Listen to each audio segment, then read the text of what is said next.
और इस गर्मी में कई घंटों तक खड़े रहकर जानकारी सही प्राप्त कर कर देश की जनता को देने का आप लोग प्रयास कर रहे हैं।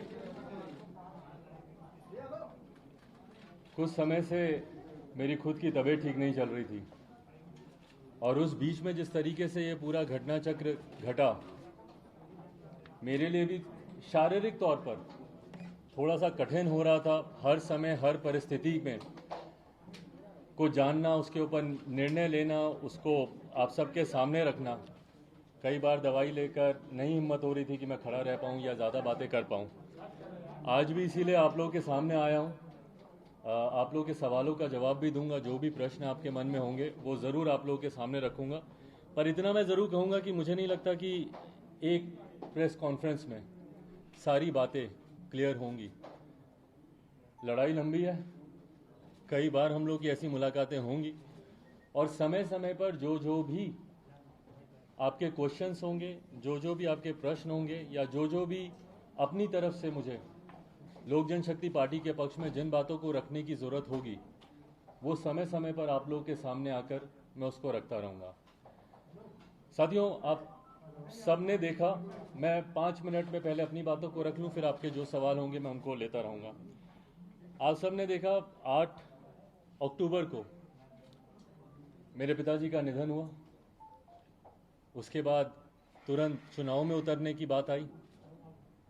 मेरे लिए वो एक कठिन समय था, एक कठिन घड़ी थी।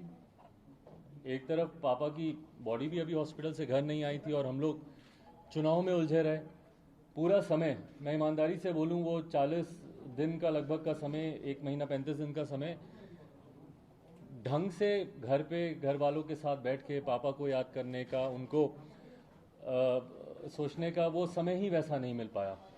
आने के बाद परिवार के साथ ज़रूर मैंने समय बिताया, काफ़ी घर वालों के साथ, मम्मी के साथ, परिवार के साथ।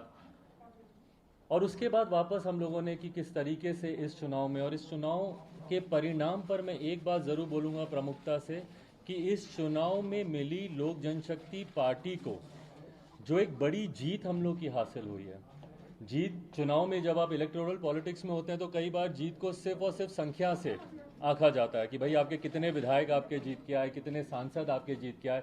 पर मेरे लिए भी एक बड़ी जीत थी जो लोक जनशक्ति पार्टी के बारे में कहा जाता था कि भैया 2%, 3%, 4% की पार्टी है। जहां हम लोगों ने लगभग 6% का मत प्रतिशत हम लोगों ने कंसोलिडेट किया, वहीं लगभग 25 लाख के करीब वोट लोक जनशक्ति पार्टी को मिले और जो जनता का अपार समर्थन हम लोग को मिला। और उससे भी सबसे बड़ी बात मुझे खुशी इस बात की है कि मैंने किसी भी परिस्थिति में, मैंने लोक जनशक्ति पार्टी ने, हम लोगों ने अपने मुद्दों, अपने सिद्धांतों से हम लोगों ने समझौता नहीं किया। आप सबसे भी उस वक्त मेरी मुलाकातें होती थी, ऑन रिकॉर्ड, ऑफ रिकॉर्ड। और मुझे याद है कि आप में से कई लोग ऐसे थे कि अरे छोड़िए, आप तो से बात कर रहे हैं, जब चुनाव आएगा तो देखिएगा आप लोग सीटों का समझौता कर लेंगे, आप सिर्फ प्रेशर पॉलिटिक्स कर रहे हैं, बाद में आप लोग साथ में जाएंगे, चुनाव लड़ेंगे। ये आप सबको भी कहीं ना कहीं इस बात का लगता था। मुझे खुशी इस बात की है कि पार्टी ने ये निर्णय लिया कि नहीं, हम कुछ मुद्दों को लेकर मौजूदा गठबंधन में जो जनता दल यूनाइटेड है उनके साथ हम लोग गठबंधन में आगे नहीं बढ़ सकते। और ये कारण था कि हम लोग गठबंधन से बिहार में अलग होने का पार्टी ने फैसला लिया और हम लोगों ने अलग होकर हम लोगों ने चुनाव लड़ा। मजबूती से हम लोगों ने अपनी बातों को रखा।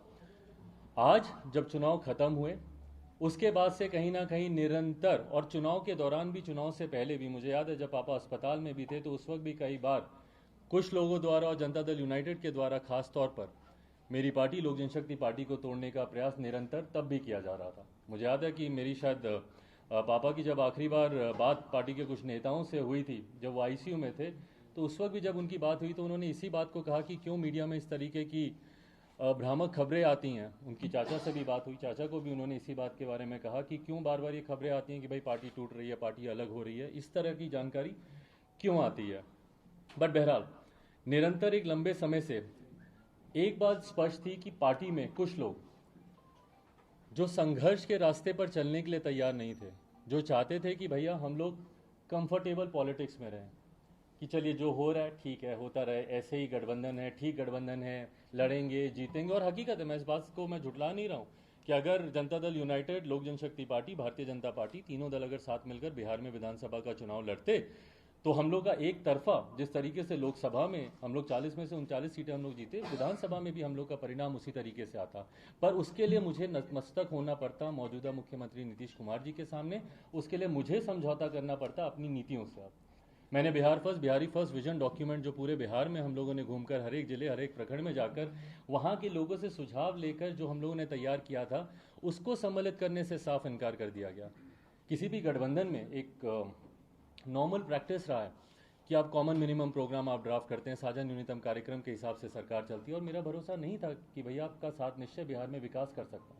और मुझे लगता है कि हर वो व्यक्ति जिसको बिहार से प्यार है, बिहारियों से प्यार है, बिहार के युवाओं से प्यार है, अपने समाज से प्यार है, हर वर्ग के समाज से प्यार है, जो व्यक्ति बिहार से प्यार करता हो वो शायद अपनी बातों को इतनी प्रमुखता से रखता जितनी प्रमुखता से मैंने रखा। और उसके सामने ना मैं झुका, ना मैंने किसी तरीके का मैंने समझौता किया। और अपने विश्वास पर मेरी पार्टी के पूरे समर्थन के साथ मैंने चुनाव लड़ा। बट हाँ, जैसा मैंने कहा कि कुछ लोग संघर्ष के रास्ते पर चलने के लिए तैयार नहीं थे। उन लोगों ने उस वक्त भी, उस चुनाव के दौरान भी, जिसमें मुझे दुख के साथ कहना पड़ता, बट मेरे चाचा खुद, उन्होंने चुनाव प्रचार में उस वक्त कोई भूमिका नहीं निभाई। मेरी पार्टी के कई और सांसद जो अपने व्यक्तिगत चुनाव में, वीना जी वैशाली, वो अपने सुपुत्री उनके चुनाव लड़ रही थी, वो उसमें व्यस्त थी। कैसर साहब का क्या ही कहना, उनके तो सुपुत्र खुद दूसरे गठबंधन से चुनाव लड़ रहे थे, वो उसमें व्यस्त थे। कई पार्टी के और नेता, मेरे छोटे भाई जब समस्तीपुर में मेरे दूसरे भाई चुनाव लड़ रहे थे, उनके चुनाव में व्यस्त थे। जिस तरीके से पूरे प्रदेश भर में कुछ लोगों की भूमिका होनी चाहिए थी, उस तरीके से उस वक्त भी देखने को नहीं मिली। और कहीं ना कहीं आभास कुछ लोगों को था कि आज नहीं तो कल पार्टी संभवतः इन सवालों को लेकर उनके सामने उनसे कार्रवाई कर सकती है, उनसे पूछताछ कर सकती है। बहरहाल जब चुनाव समाप्त हुए उसके बाद, जैसा मैंने कहा कि मुझे थोड़ा समय चाहिए था अपने परिवार के साथ रहने का, वो समय मिलने के बाद जब वापस हम लोग रणभूमि में उतरने की तैयारी कर रहे थे, कोरोना प्रोटोकॉल तब तक लागू हुए, इस महामारी से बचाव के लिए कई तरीके के नियम कायदे कानून बनाए गए। और उस वक्त हम लोगों ने पुनः कुछ समय के लिए अपनी तमाम राजनीतिक गतिविधियों पर हम लोगों ने रोक लगाई।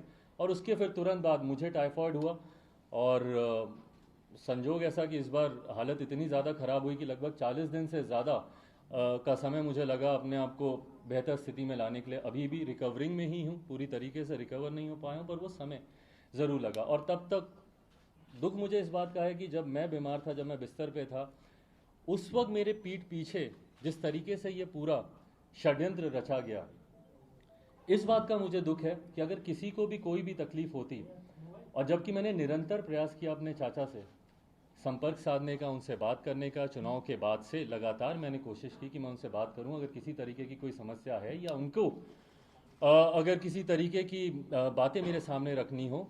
और ये संपर्क नहीं होने के बाद, ये संवादहीनता आने के बाद, मैंने स्वतः अपनी तरफ से मैंने होली के दिन, क्योंकि वो दिन मेरे लिए एक कठिन दिन था, आप सब ने अनुभव किया कि जब पापा रहते थे तो किस तरीके से हम लोग घर पर होली मनाते थे।